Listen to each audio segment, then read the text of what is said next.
We are in a race. The race is against time. We have to build cities. We need them, but we have to make them in a different way. We need a wave of innovation, not only for our way of life, but also for the planet. The consequences would be enormous if we lose this battle.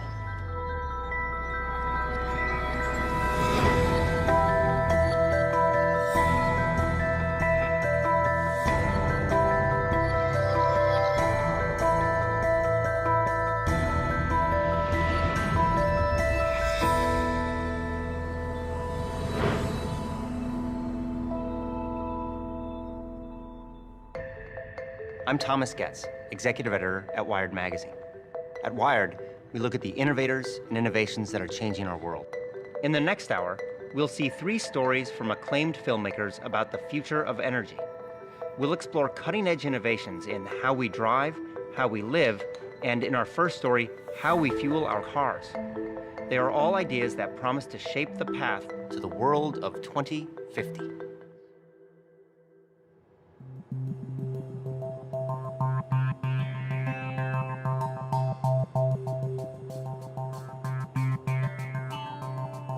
The world has right now close to 1 billion cars, and we might double the number of cars on the planet by 2050. So if we double the number of vehicles, we really increase the amount of fuel they consume, and that's going to have a big footprint in terms of our demand for resources to move all those vehicles around. We're pulling up carbon that's been stored underground and burning it in our automobiles and putting all that carbon dioxide into the atmosphere. If we don't reduce that, we could have changes in the climate that we could never recover from. There's a number of forecasts for what type of transportation economy we could move into. One vision is that we will use more and more liquid fuels. Another one is we'll use more and more electricity. And right now, more of the industrial activity is focused around liquid biofuels. The thing about a fuel is it's really unparalleled on a weight basis how much energy is in a gallon of fuel. And even if batteries develop as some of the advocates hope they develop, we're not going to see batteries running large trucks, and we're certainly not going to see an electrified air fleet. We're going to need transportation fuels for those that will directly replace the petroleum-based fuels that we're using today. This has kicked off people looking at a whole range of other alternatives to petroleum in your tank.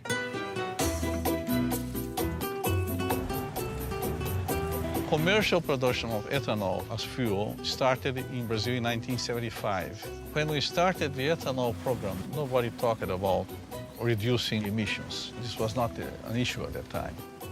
First, and most important, we didn't have money to buy oil anymore after the first oil shock. We were importers of oil.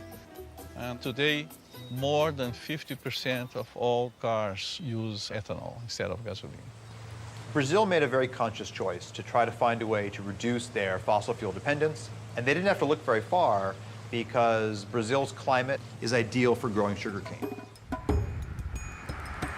When you have sugarcane plantation, you have only 2 things to make, sugar and ethanol.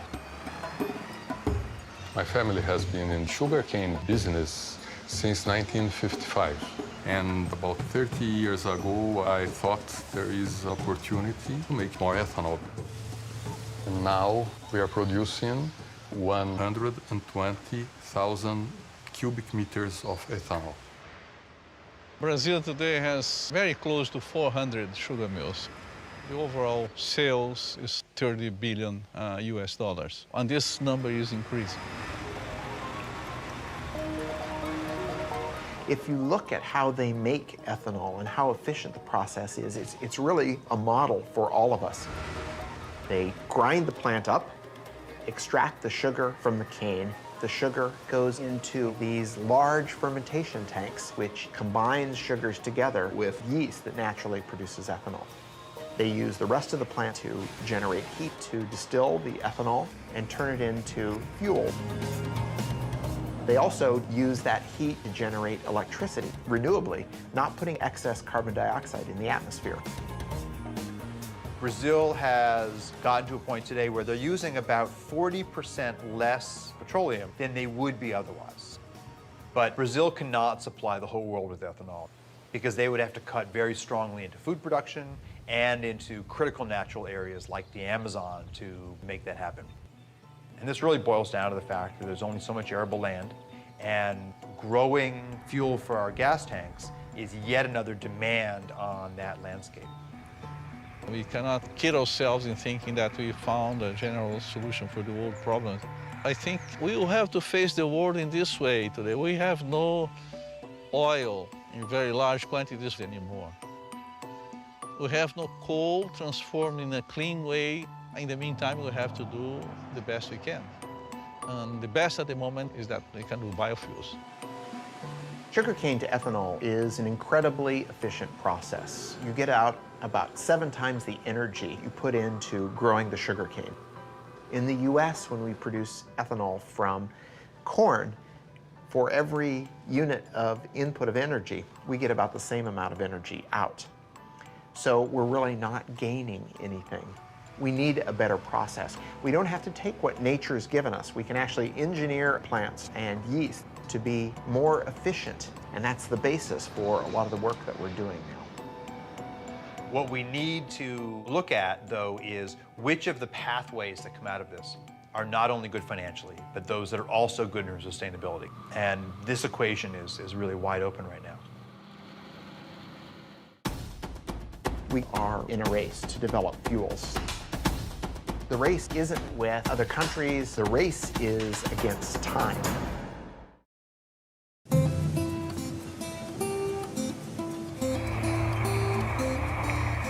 To meet the immediate and future demands, we made the energy solution spring from the ground.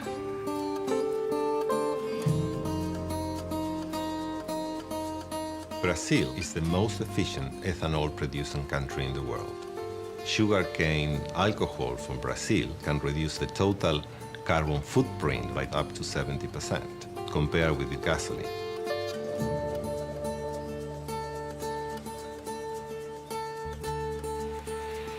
The biggest challenge for fuel providers and car manufacturers is to reduce CO2 emissions over the next 20 years. Demand for mobility will continue to grow. We believe that biofuels are very important because they help in an immediate way. All forms of fuel are going to be needed. Hydrocarbons, natural gas, biofuels, all of them are going to be part of the energy mix for the future of transportation.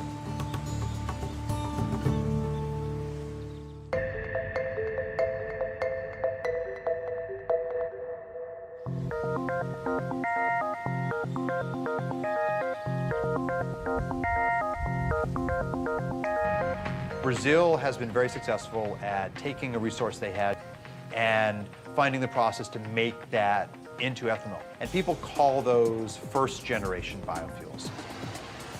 We have lots of lab work around the world that are looking at the second generation. That's generally turning cellulosic material from, for example, weeds into biofuels.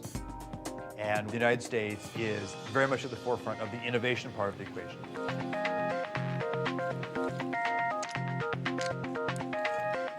For centuries, we have been using yeast to consume glucose and produce wine and beer. We're trying to do something very similar, only we're engineering the yeast to consume that glucose and turn it into a fuel or a drug or chemical.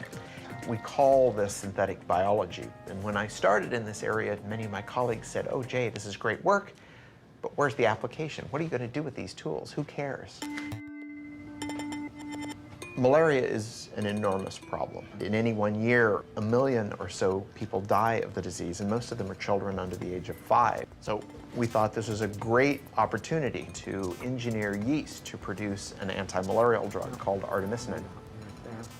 This drug is derived from plants right now, but it's too expensive for people in the developing world. So my laboratory engineered yeast to produce small quantities of artemisinin. Now that process is being scaled up and we'll have this drug on the market shortly, but at a substantially reduced cost.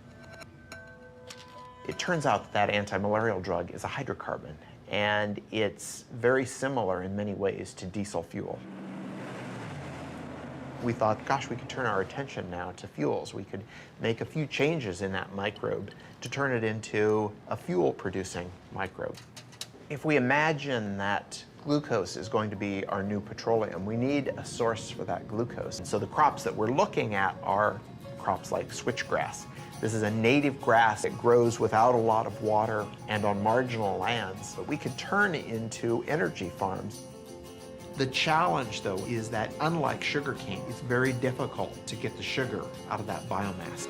So we use what we call a pretreatment process to extract the glucose from the plant, and then we feed that glucose to a yeast that we've engineered to produce hydrocarbons. And that yeast takes in the sugar, and it changes its composition and gives us this high-energy molecule. They float to the top, you skim them off, you put them in your tank.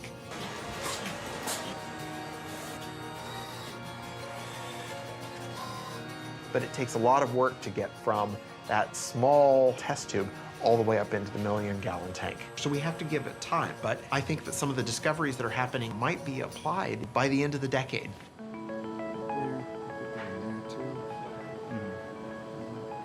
In terms of a sustainable equation for the planet, the role of biofuels is quite tricky. There are a variety of crops that do not compete directly with food, and finding ways to utilize those types of crops first, that's very attractive. So solving the science is part of the story, but then evaluating all of these new fuels in terms of the land use impacts that they could have, that is an even harder story than doing the good science. Imagine that you could have one process that could take in sunlight and carbon dioxide and turn it into fuel. And imagine if that didn't involve growing anything at all. The synthetic biologists are trying to take plants and make them do things that they wouldn't normally do. On the other hand, materials chemists like myself want to do artificial photosynthesis to improve on the process that nature does in real photosynthesis.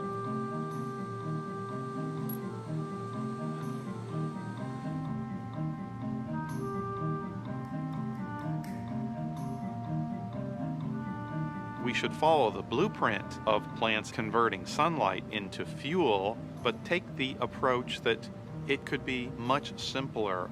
All we really need is a light absorber that absorbs sunlight. We also need a catalyst like iron or nickel. So when you see the hydrogen coming off of the photoactive material, that's an example of a semiconductor breaking the chemical bonds of water to make hydrogen and oxygen.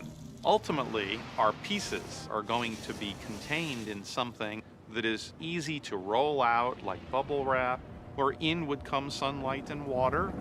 You would vent the oxygen to the air, but the bottom would wick out your liquid or gaseous fuel that then you could collect and use for our cars and planes and storage.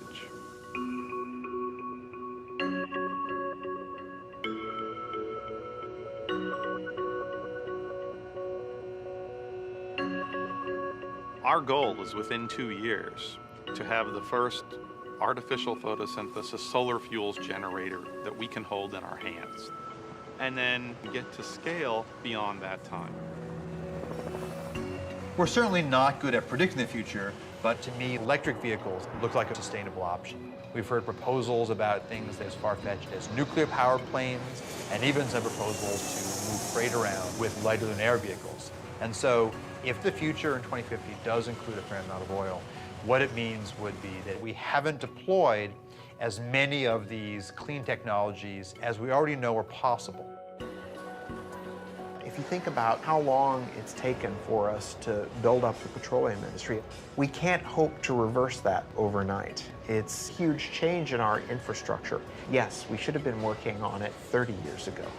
We didn't. We're trying to make up for that, and that means basic research needs to be done now and by as many people as possible.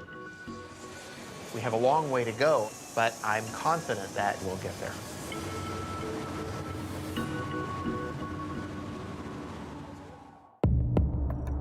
In the future, 3D maps are going to help people get places more efficiently.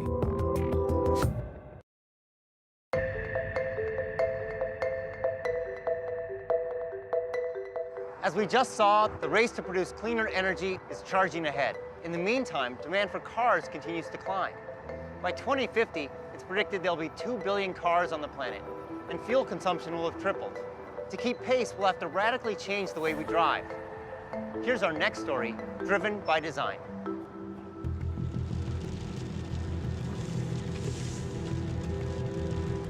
The automobile came around. In many ways, it was the future. We thought of it as one of the more positive changes that had happened to society. Suddenly, our ability to get a job changed. We could live farther away with bigger plots of land, with better quality of living. It all looked quite good. But there are limitations to swearing by the car. If it gets congested, your quality of life drops immediately. To spend so long in the car, it's very inefficient use of fuel consumption. Things start making sense all of a sudden. It doesn't bring you closer to where you want to get. It actually sometimes brings you farther.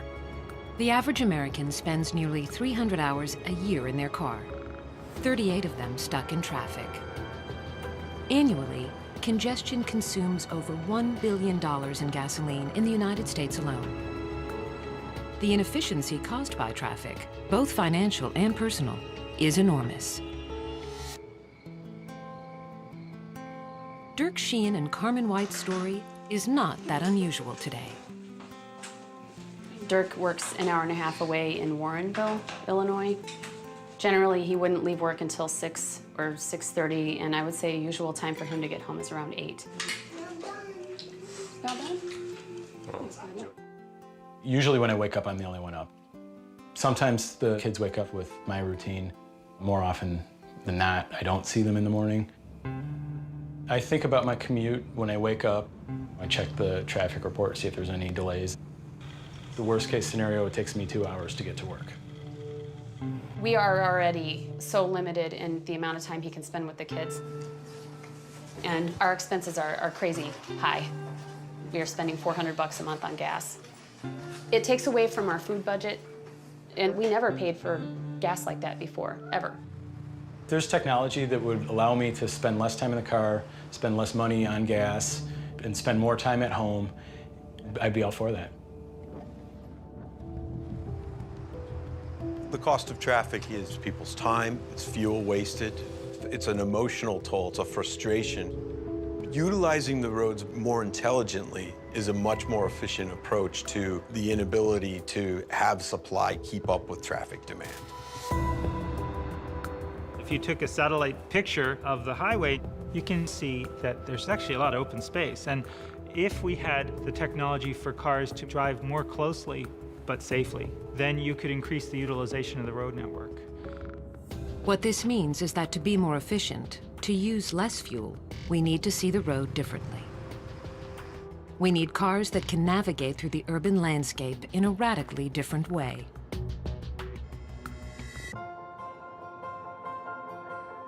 Maps in the future are going to be able to help people get places either more safely or more efficiently.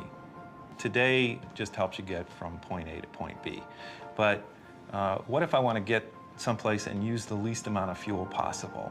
Or if I've got a hybrid vehicle, I want to make sure I've got plenty of charge, not only get there, but to get back home.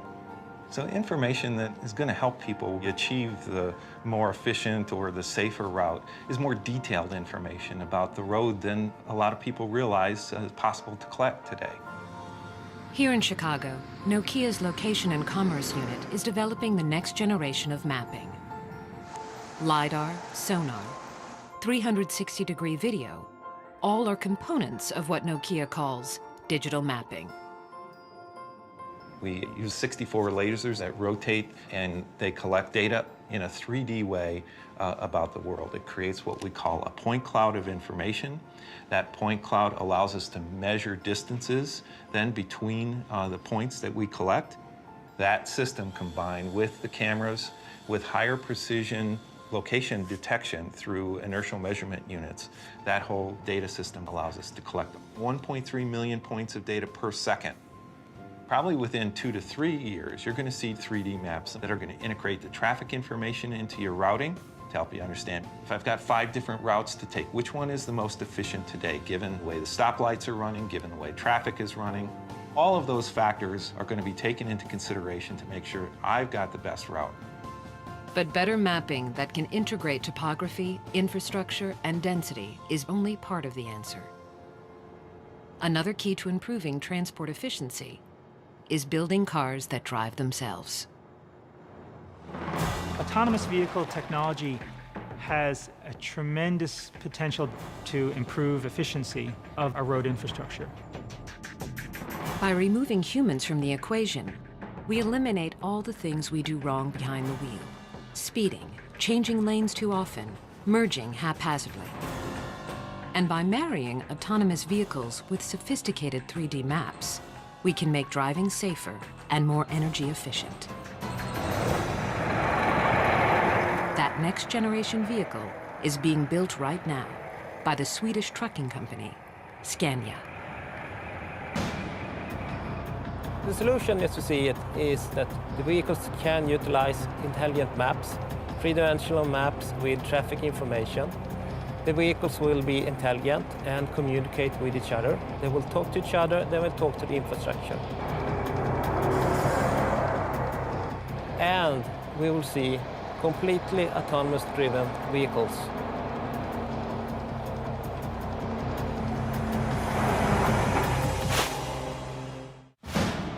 The goal was to have multiple robots and see if they could go 60 miles fully autonomously.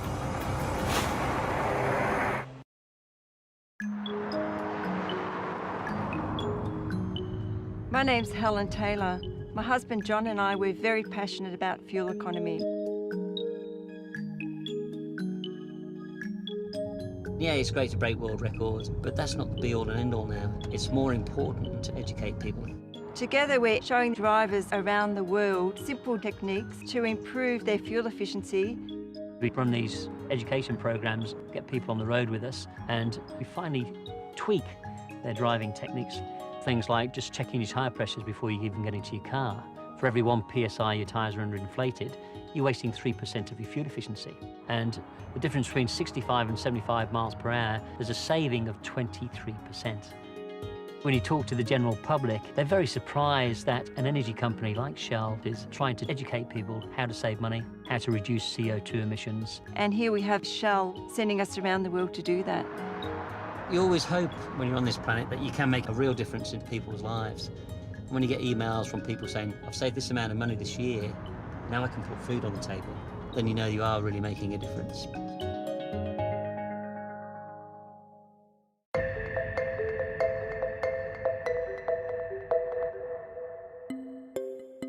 By displaying traffic density in the urban infrastructure in a revolutionary way, 3D digital maps will help create a more fuel-efficient future. But these technologies are limited by the drivers who sit behind the wheel. Some believe that for cars and trucks to be truly energy efficient, they will need to drive themselves. The technology is coming into play through sensors and capabilities for cars to drive autonomously. In 2007, the United States Department of Defense held a competition to see if a completely autonomous self-driving vehicle was possible. DARPA stands for the Defense Advanced Research Projects Agency. They held a competition to develop self-driving robots that could drive themselves in traffic.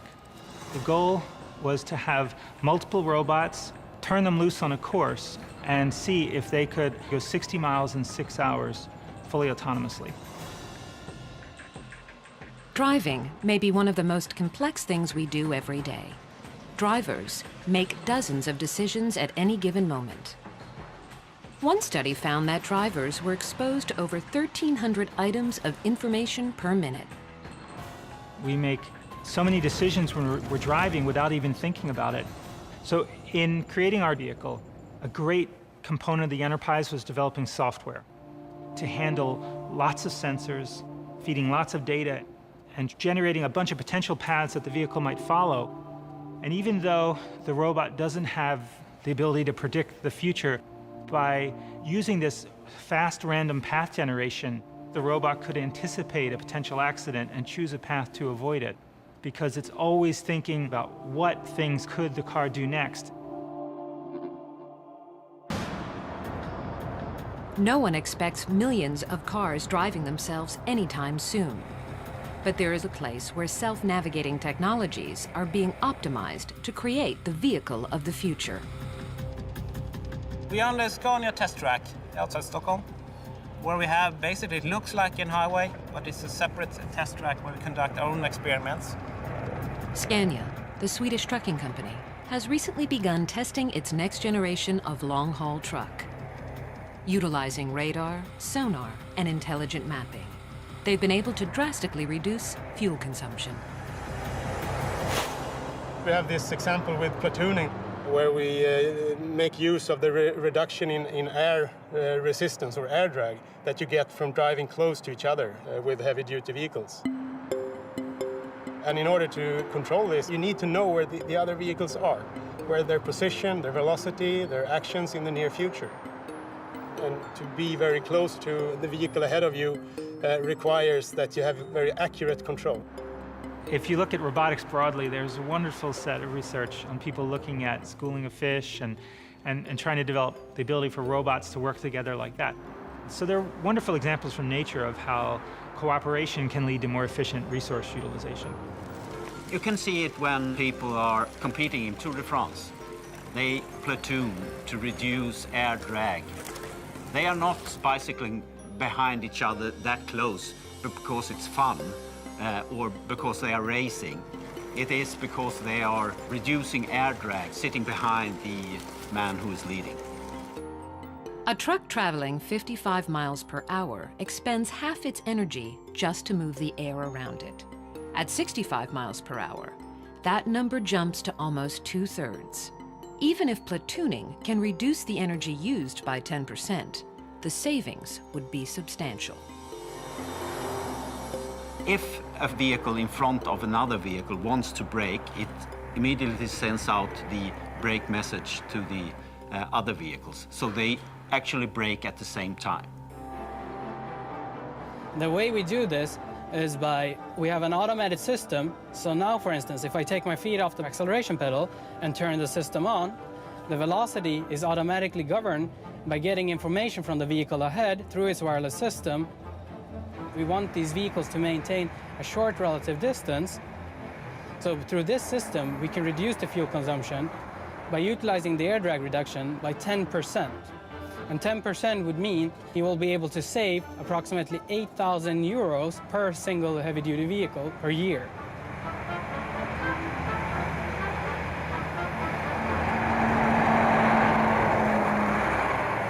It may be some time before autonomous vehicles make up the majority of cars on America's highways.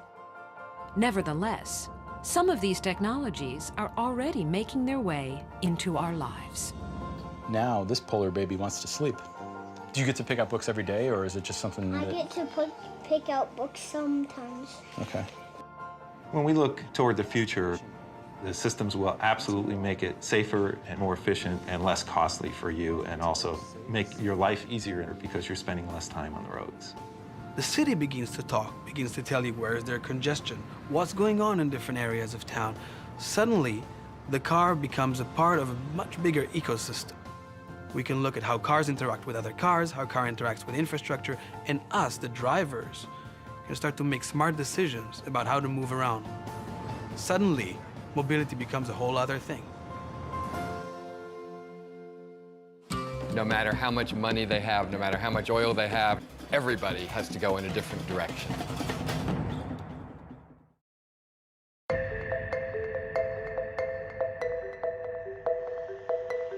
We've seen that changing the way we drive can improve transportation efficiencies. But what if we change the way we build and live in our cities? That's the subject of our next story, Searching for Utopia. We'll travel to the United Arab Emirates and discover a city rising out of the desert. Let's take a look. From the beginning, we've dreamed of utopia, a place where we could live in harmony with each other and in balance with nature. Many have imagined it, tried to design it, but the dream always slipped away.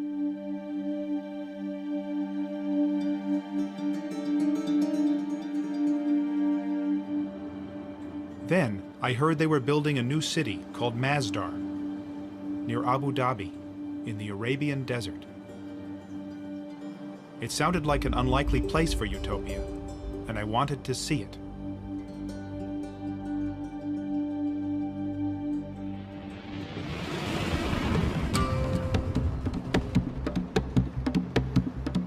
The last half century has been a pretty bad time for the making of cities, mostly. The natural tendency has been to accommodate to the automobile more than anything else. Try walking around Abu Dhabi.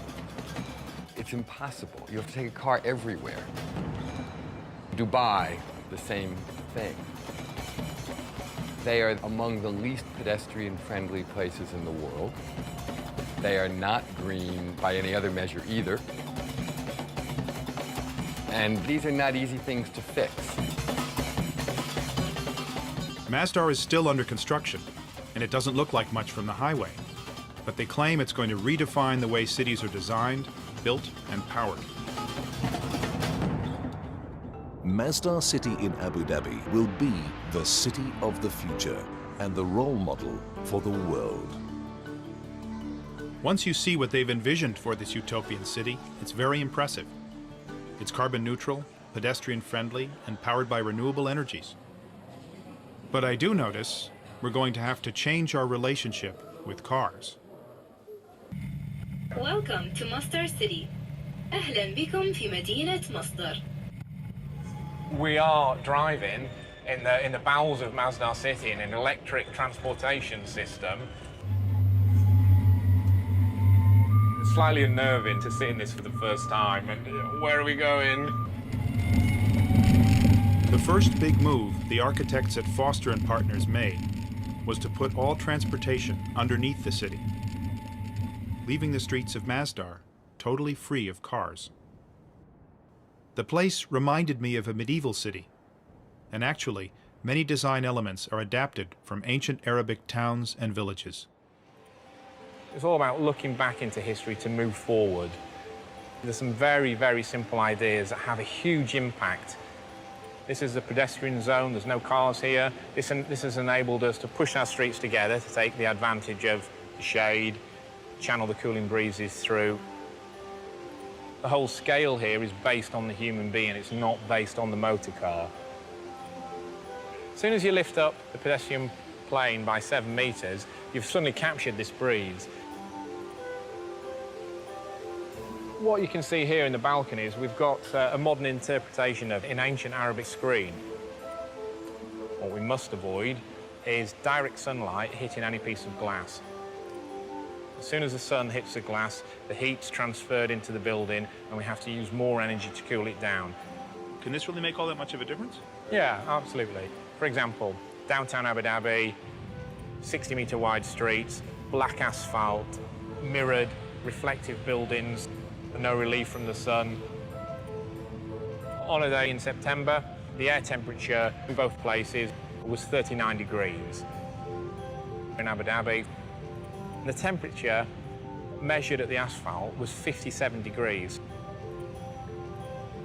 In Masdar, the temperature measured on the ground is 33 degrees, so we've actually lowered the air temperature.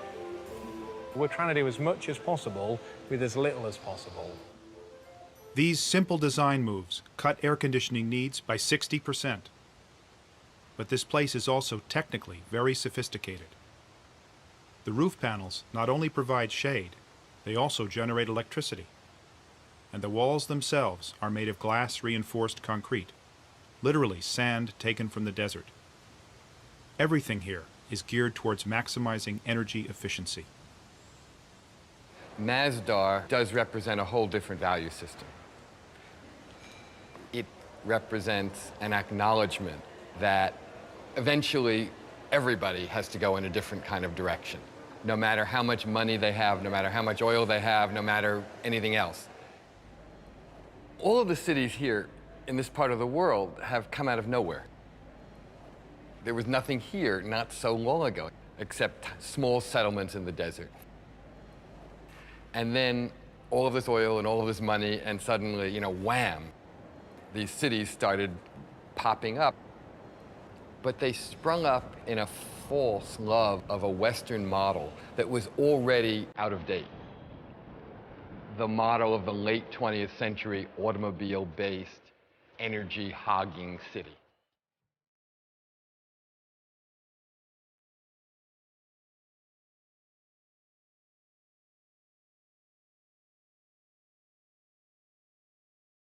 For most of the world, energy is very expensive.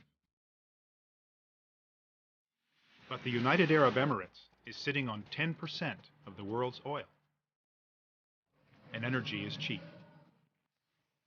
So cheap, you can run a ski slope in a shopping mall and build the world's tallest skyscraper. But even here, cheap energy won't last forever, and the people behind Masdar are determined to find alternatives.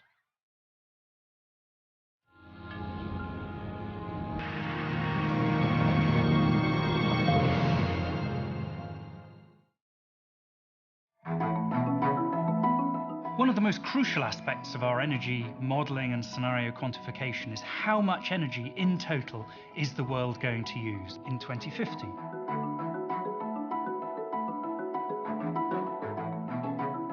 The scenarios team is a bunch of people with rich imagination, I would say. We have political scientists, economists, geopolitical experts.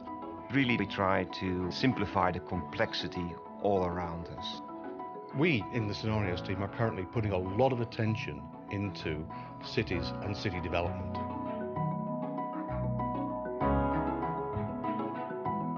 A lot of mega cities are going to be built in the coming decades. We're talking about the equivalent of a new city of 1 million people every week. That is an incredible demand. Most of the world's resources are consumed by the cities. What if we could offer a blueprint for a better city? Public transportation, information, energy. We understand demand will rise.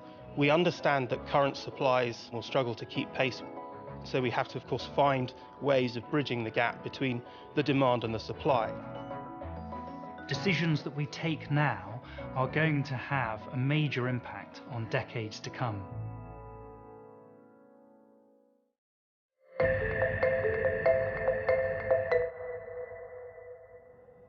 There's enough oil under these sands to last 150 years.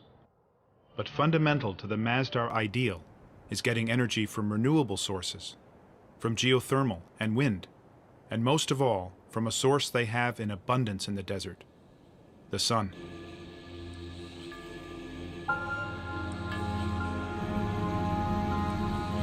This field of solar panels makes more than enough electricity to run Masdar, and the excess power is sent to the Abu Dhabi grid. But silicon panels are expensive, and the price of solar power needs to drop if it's going to be competitive from Africa to Asia to Arizona.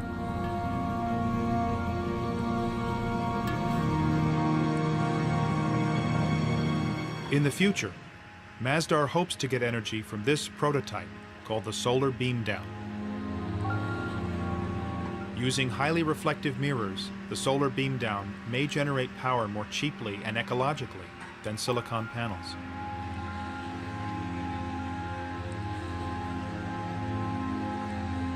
The mirrors bounce the sun's rays up to the tower and then down to a point. Reaching a temperature of 600 degrees, steam can be generated to run turbines to make electricity. There's just one problem. Neither of these solar technologies work at night. So Masdar needs to draw power from the grid when the sun goes down. And that power comes from natural gas. The reality is, it's just not yet possible to power Masdar entirely without fossil fuels.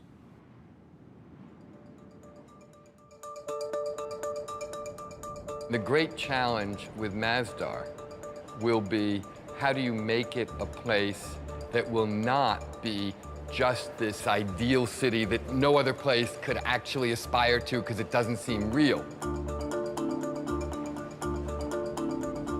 What Masdar has to be is a laboratory that develops things that then can be applied in existing cities all around the world, because that's where it will pay off.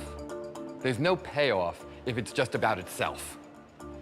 The payoff is how can everything it's trying to do matter in the rest of the world.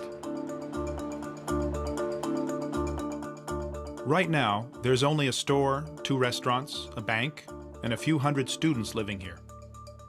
It's too early to tell if Masdar will work as a city when it's finished. But much has been achieved.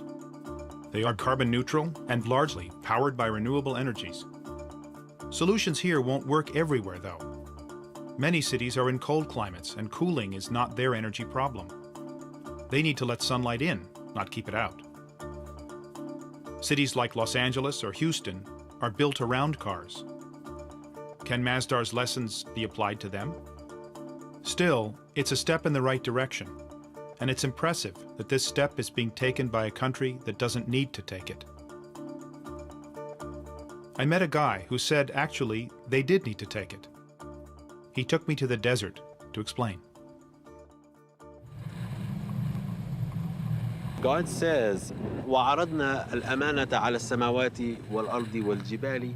God talks about man's place in the universe, that this world is a trust. And God offered this trust to the mountains, to the heavens, to the land, to earth. And all refused it, refused to take this trust. But man, being adventurous, a bit vain, maybe too ambitious, being man, accepted it. Now, accepting it, there is a responsibility.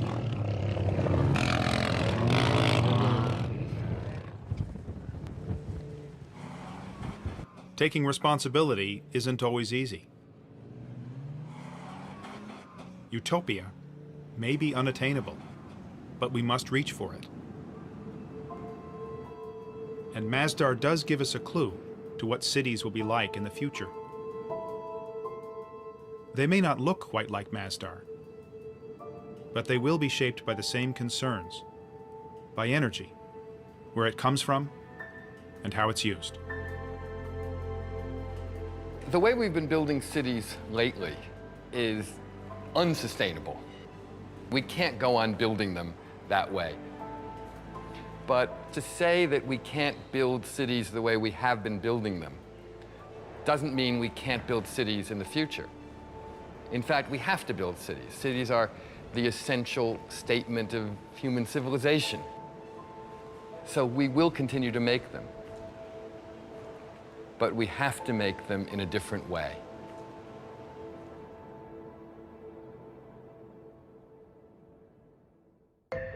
What we've seen is that the world of 2050 won't look drastically different from the world today. But the challenges of a growing population and increased energy use demand real solutions. It's innovations like those we've just seen that will be critical in charting our path to the world of 2050.